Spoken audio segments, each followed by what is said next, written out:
Welcome to Synagogues of Rhode Island, Part 1. Our first stop is in Bristol, which is a small town of about 22,000 residents. It is also the home to the United Brothers Synagogue, which is also known in Hebrew as Chevra Agudas Achim. This conservative-affiliated synagogue is unique in that it only has Shabbat services once a month on Friday evenings. It currently does not have a rabbi, but rather utilizes a lay leader. In fact, only once, and only a couple years ago, in its 120-year history, did it have a permanent rabbi. Most often it has made temporary arrangements with rabbis to lead specific services. The congregation started out in 1900 as an Orthodox synagogue. The building shown here was erected in 1916. Today, the congregation has less than 50 families as members, not much different than the earlier years. It was in the 1950s that it switched from Orthodox to the conservative movement.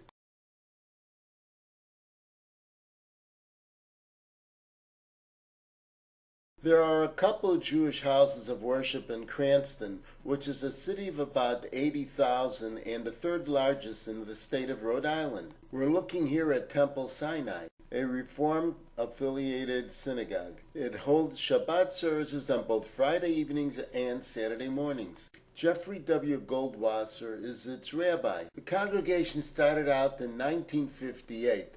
The building shown here was dedicated in 1963.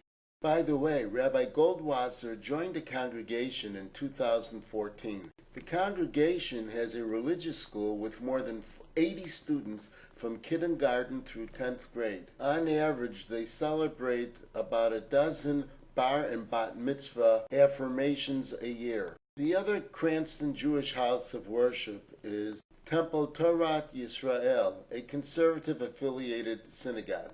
Aaron Film is its rabbi. Shabbat services are held both Friday evenings and Saturday mornings, but the format varies from week to week. There is also a Monday evening service. By the way, some people will call this location Cranston, while others will call it East Greenwich. East Greenwich is a little dot on the map about 10 miles due west of Cranston. There's no doubt that this structure is a synagogue.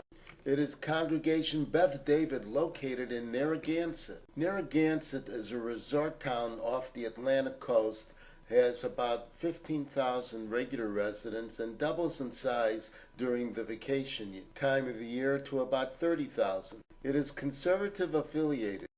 Ethan Adler has been their rabbi for more than 25 years. Earlier in his career, he was the educational director at the previously mentioned Temple Torah Yisrael in Cranston. The congregation began in the early 1940s, informally meeting at various members' houses. In 1964, they purchased this cottage and renovated it. And for the next 15 years or so, held services mainly during the tourist season from Memorial to Labor Day. In 1978, it became a full year-round synagogue.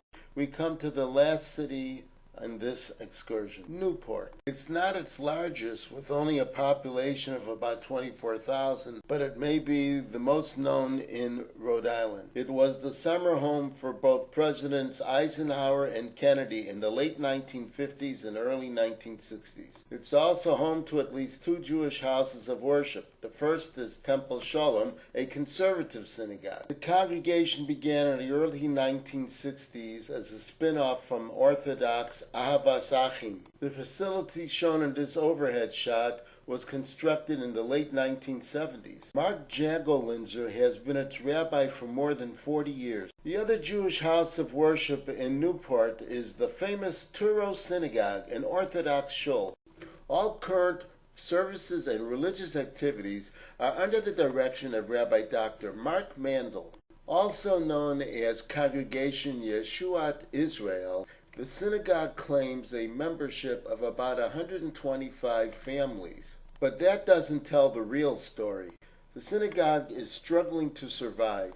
During the fall and winter months, It is barely able to put together a minyan on both Friday evenings and Saturday mornings, and there are no regularly scheduled weekday services during the winter. Tourist season is another story. This is when the synagogue comes to life. The building, as shown here, despite its renovations, was first completed in 1763. As Abraham Turo's estate bequeathed money to the state for the maintenance of this synagogue building, it was quickly identified as the Turo Synagogue. By the way, its companion red building is a historical society facility. Desperate for funds, the synagogue ended up in court a little more than a year ago, defending the right to sell a pair of 17th century silver ceremonial bells to the Museum of Fine Arts in Boston. The bells, which adorn the handles of a Torah scroll, were estimated to be in worth of $7.4 million. It wanted to use the money to set up an irrevocable trust to ensure its financial survival. The problem is that Congregation She'arith Israel of New York, an even older congregation founded in 1654, says that it owns the bells and Newport's synagogue building. The building was designated a National Historic Site in 1946 and claims that more than 30,000 visitors check out its site every year. Oh, and in May of 2016, a federal judge sided with Turo that the ownership of the property belonged to the people in Newport and not in New York. The sticking point reflected an episode that occurred more than 125 years ago. Many Jews had left Newport and resettled in New York City. Some of the congregants had joined She'arith Israel and took with them the keys to Turo and some of its valuables, including Torah scrolls and ornamental silver crowns. Turo laid dormant for several years in the 1800s. In the late 1800s, it reopened, and the Torah scrolls and the ceremonial crowns were returned to the Turo Synagogue, now called Jeshuat Israel.